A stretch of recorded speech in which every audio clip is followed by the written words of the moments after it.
Continuando con nuestra charla, yo quiero que ustedes me acompañen en mi interpretación del período cámbrico. Yo les he compartido una imagen a ustedes sobre el período cámbrico. Es una imagen que titula Explosion of Life, la explosión de la vida.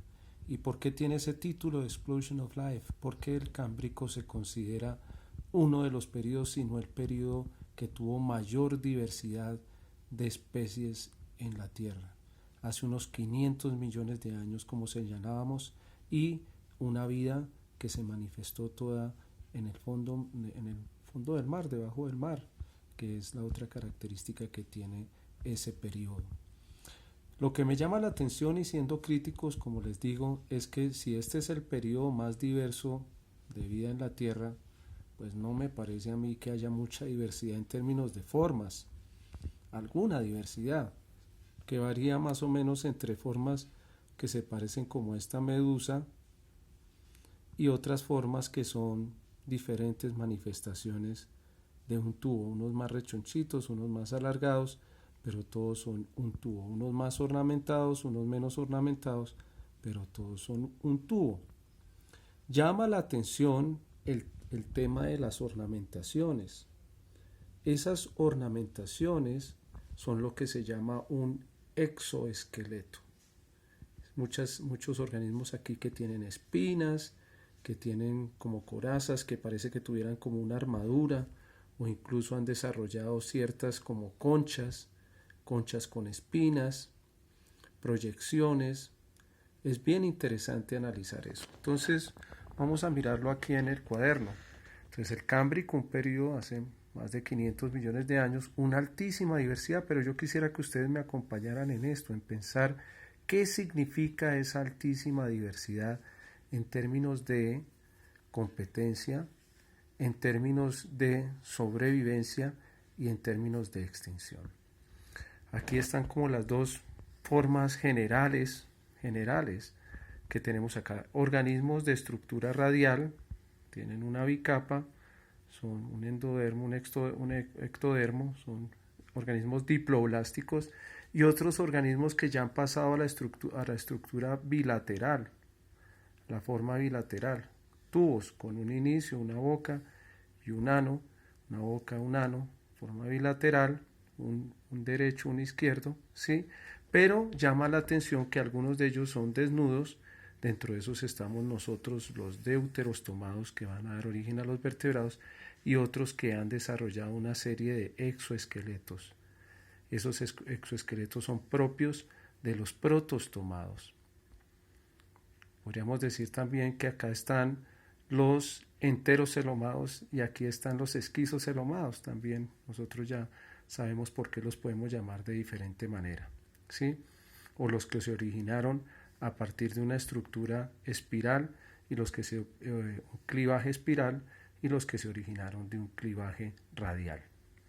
Entonces llama la atención ver esos organismos que tienen esas estructuras muy complejizadas, porque inmediatamente nos hacen pensar que en este mundo tal vez lo que esté primando, si tú necesitas estructuras para defenderte, o sea, estructuras de un exoesqueleto, esas estructuras tal vez estén relacionadas con un modelo que sea el modelo de predador-presa.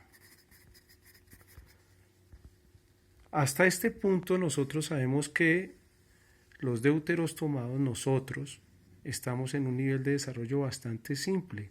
Este exoesqueleto es una ventaja evolutiva enorme en este contexto de una alta competencia y tal vez haciendo alusión a un modelo de predador-presa. Si nosotros nos tuviéramos que ubicar en este modelo, pues tendríamos que ubicar a los deuterostomados.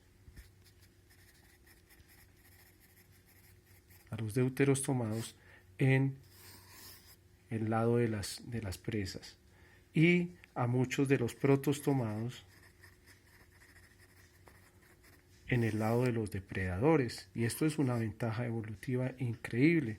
O sea, hay que entender que en este modelo, el modelo de depredador-presa, cualquier cambio que haya en el depredador, y pensemos en cualquier sistema, en su movilidad, en sus sentidos, en su fisiología, en su tamaño, tiene un efecto sobre la expresión fenotípica de las presas.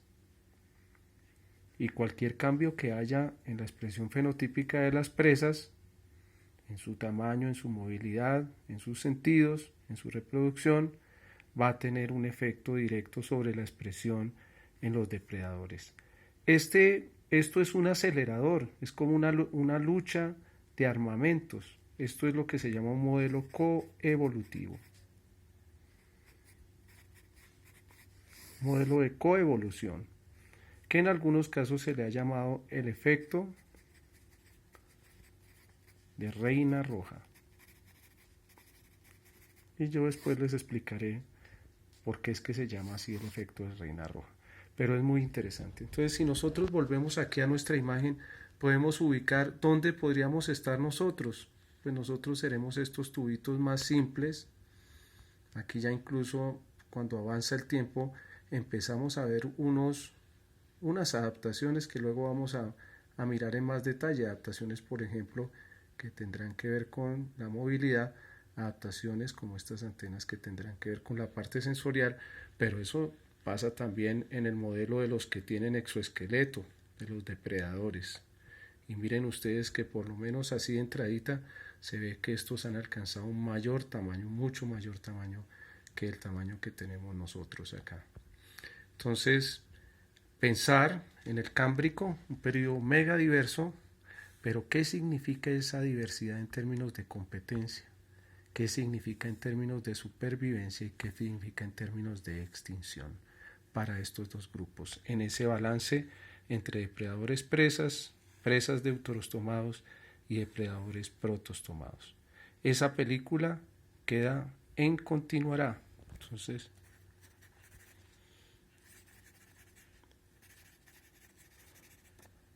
en continuará, puntos suspensivos.